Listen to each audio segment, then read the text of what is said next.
The crystal glimmered in Victoria's manicured grip as she raised her champagne glass, beaming with triumph. "I have amazing news, everyone," she declared. "I sold that tired old construction company for $500,000. We're finally moving to Florida." I watched my father's expression collapse, as if he were watching one of the buildings his firm had knocked down over the last 3 decades.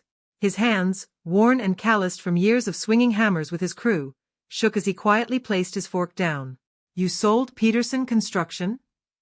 His voice was barely audible.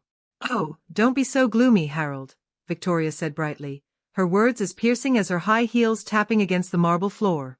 "You're 72. Isn't it time you embraced real retirement? No more playing the working-class hero." Across the table, my younger sister Emma glanced at me. She was just 19, still living at home while attending community college, still relying on Dad for support. Her face had gone ghostly pale. "But Dad loves that company," Emma said hesitantly. "It's his whole life's work." "His life's work," Victoria echoed with a laugh that sounded like something breaking. 30 years of coming home filthy, covered in dirt and sawdust. "Please. I've been married to your father for 3 years, and I've waited long enough. It's time we started living like proper people." I took a measured sip of water, keeping my expression unreadable. "So when does the deal close?"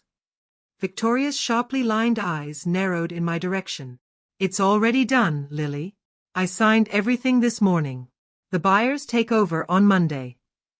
"How efficient of you," I replied smoothly. Dad found his voice again. "Victoria, you can't just— How did you even— Power of attorney, darling. Remember?" She cut in, waving a hand dismissively. "You signed it last year after your little heart scare. I told you I'd handle things." "I thought that was only for medical issues," he said, his voice faint. "It's a full authorization, for your protection," she said with a predator's smile. "That company was killing you with stress. Now we can relax in Palm Beach. I've already found the cutest little beachfront condo." "But my workers," Dad tried to say. "They'll manage." "Construction workers always do," she said airily before turning to Emma and me. "You girls get it, don't you? Your father needs to think about his health." Emma didn't speak. Her tears said enough. Dad sat motionless, staring down at his plate like a man watching the ruins of a life he built from scratch. Meanwhile, Victoria prattled on about beaches, golf clubs, and gated communities, either unaware or entirely unfazed by the heartbreak she just detonated. Or maybe she did know, and just didn't care. "Actually," I said, setting my glass down with careful calm, "you only sold 40% of Peterson Construction." Silence dropped over the table like a curtain. Victoria froze, her champagne glass hovering mid-air. "Excuse me," she said, her voice clipped. "You sold 40%, I repeated. Your power of attorney only covers Dad's personal holdings, which include his 40% share in the company. It doesn't touch the remaining 60%. Victoria gave a tense laugh. "Nice try, sweetheart. But I own everything as Harold's wife." "Community property laws don't cover assets earned before the marriage," I said flatly. "Nor do they apply to partnership shares held by someone else." "There are no other partners," she snapped. "I've seen the books." "You've seen the financials," I agreed. "Not the actual ownership documents filed with the state." I reached into my handbag and pulled out a folder I'd been carrying for 3 years, just waiting for this very moment. "Dad, remember what you gave me for my 25th birthday?" My father's eyes flickered with recognition.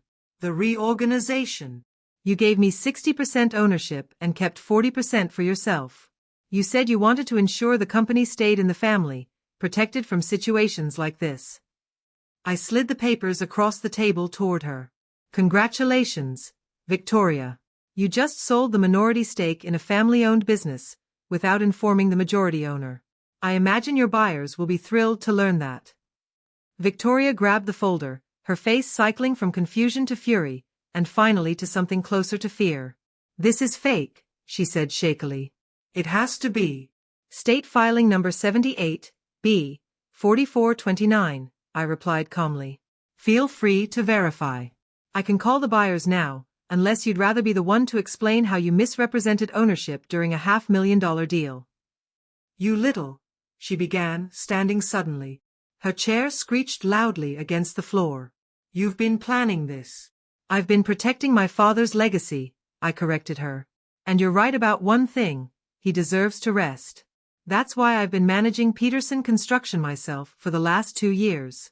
Dad's been earning a consultant salary while I handled day-to-day operations. Dad sat up a little straighter, his voice stronger now. Lily's doubled our revenue. We just landed the city hospital expansion project. Which means the company is worth far more than $500,000, I added. The machinery alone is valued at twice that. Did you even get it appraised, Victoria? Or were you just desperate to bankroll your beach dream? Her mask of composure was starting to slip. The deal's already finalized, she said tightly. Contracts are signed. By you, fraudulently posing as the sole owner, I said. That's a criminal offense, Victoria. Fraud. Well, I'm in a generous mood, I said coolly. Here's your chance, call the buyers. Tell them there's been a mistake. Give them back the money. Cancel the deal. And if I don't? She asked, glaring. That's when I smiled for the first time that evening. Then I make 3 phone calls, to the police, the state attorney, and the buyer's legal department. Your retirement won't be in Palm Beach, it'll be behind bars. Up to you. Emma had stopped crying. She stared at me now, not with fear, but with admiration. Dad sat taller, the color returning to his face. Victoria pivoted quickly, turning to him with a softer tone. Harold, sweetheart, you don't really want to. What I want, Dad said, voice steady and low, is a divorce. The word landed like a hammer, leaving the room in stunned silence. You can't mean that, she stammered. After all I've done for you? You mean like selling my legacy behind my back? Treating my employees like trash? Trying to bury 3 decades of sweat and sacrifice because it embarrassed you? His voice grew stronger as he stood, and for the first time in a long time, he looked like the man who'd built everything from nothing. Lily, he said, turning to me, can you manage the fallout with the buyers? Already messaging our attorney, I confirmed, phone in hand. Good. He looked back at Victoria, his eyes cold. You have 1 hour. Take what you can carry. This house? It's legally mine, bought before we ever met. You're not coming back. You can't just kick me out. I have rights, she snapped. You're entitled to leave peacefully, Dad replied, or be escorted out once I press charges for fraud. Your call. Victoria looked between the 3 of us, realizing at last that the game was over. The buyers will be updated within the hour, I assured her. I recommend you concentrate on packing. She fled upstairs, heels clacking with frantic urgency. Emma was the first to move, rushing into Dad's arms. He hugged her tightly, whispering, I'm so sorry. I thought remarrying would protect you girls. I thought you needed a mother figure. Emma pulled back slightly, her voice fierce. We didn't need her. We needed you. I joined the embrace. We've always had each other. That's all we ever needed. An hour passed. Victoria came down with 2 suitcases and a venomous look on her face. This isn't over, she hissed. Oh, but it is, I said calmly.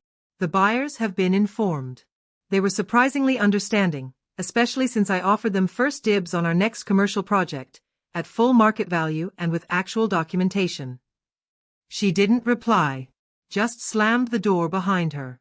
Dad collapsed into a chair, exhaustion catching up. How long have you known she was up to something? I started suspecting when she pressured you into signing that power of attorney. The way she phrased things, constantly asking about the company's worth, dropping hints that you were too old to lead. I placed a hand on his shoulder. I've been keeping an eye on the accounts. Made sure she never had access to anything critical. My guardian angel, he said softly. Though it should be me protecting you, not the other way around. We protect each other, I said. That's what family does. Emma poured drinks, juice this time. No champagne. So, what happens now? Now? I grinned. Now Dad actually retires. For real this time. I'll buy out his 40% over 5 years. That gives him a steady income. He can keep consulting if he wants. Or finally take that Alaska fishing trip he always talks about. And the business? Dad asked. Stays in the family, I said. Still Peterson Construction. Still run by a Peterson, just like you always wanted. I raised my glass. To keeping legacy where it belongs.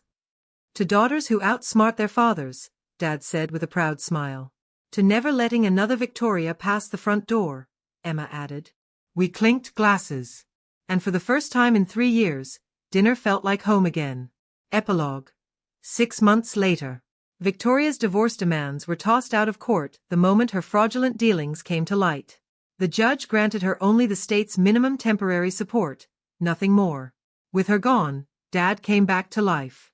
He found purpose again, mentoring young builders, hosting weekend workshops at the local community center, and yes, finally making that trip to Alaska. He sent us photos of himself holding a giant salmon, his grin as wide as the river behind him. Emma graduated with honors and officially joined the company as our office manager. She brought new ideas, fierce organization, and just enough stubbornness to prove she'd inherited more than just Dad's work ethic. Peterson Construction thrived. We promoted from within, honored the loyalty of longtime employees, and became one of the top contractors in the city. As for Victoria? Last we heard, she did end up in Florida, working the front desk at a real estate firm, living in a cramped studio apartment, posting bitter rants online about ungrateful stepchildren and unfair legal systems. Sometimes justice doesn't come in a courtroom. Sometimes it arrives through careful contracts and quiet resilience. It comes from guarding what matters, waiting patiently while someone else plays their hand, and stepping in at just the right moment with the full deck. Because in the end, the things most worth protecting aren't the ones with a price tag, they're the people who'd never sell you out. Victoria thought she was selling off a business. She was really trying to sell out a family. In the end, she lost both. And we finally realized, we never needed her anyway.